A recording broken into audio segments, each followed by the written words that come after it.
केन्द्रीय आदिवासी व्यापार मंत्री श्री विश्वेश्वर टुडू एक दिनिया रायगड़ा गस्तर आसी रायगड़ा ठारे पहुंची।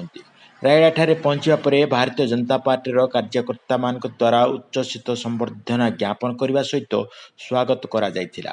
एही परिप्रेक्षी में होटेल तेजस्वी ठारे एक कार्यक्रम अनुष्ठित होता जो कि दलीय संगठन को सुदृढ़ करने केन्द्र मंत्री कार्यकर्ता मान परामर्श देते। श्री टुडू रायगड़ा रे पहुंचा पर पूर्वाह्न जिला प्रशासन सहित एक समीक्षा बैठक करते। समीक्षा बैठक में केंद्र सरकार द्वारा लागू करा जायथिबा विभिन्न योजना किभली रायगड़ा जिले में कार्यकारी होउची तार समीक्षा करने सहित आदिवासी मानकर किभली भाव में विकास हो पारिबो ए क्षेत्र में जिला प्रशासन तत्परतार सहित कार्य करने परामर्श देते।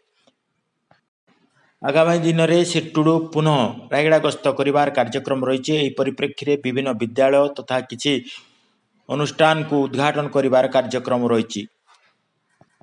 आयोजित सांबादिक सम्मेलन में जिला सभापति शिव पट्टनायक तथा रायगड़ा जिला प्रभारी गोविंद जैन तथा पूर्वतन जिला सभापति रजत मादला तथा अन्यान्य भारतीय जनता पार्टी नेतागण और कार्यकर्ता उपस्थित थिले तथा जिलार समस्त ब्लॉक रु कार्यकर्ता माने एकत्रित हो श्री मंत्री को साक्षात करने सहित से अंचल विभिन्न समस्या उपरे आलोकपात करने सहित किभली भाव में समस्यार समाधान हेबो मंत्री महोदय हस्तक्षेप करने कार्यकर्ता माने निवेदन करथिले।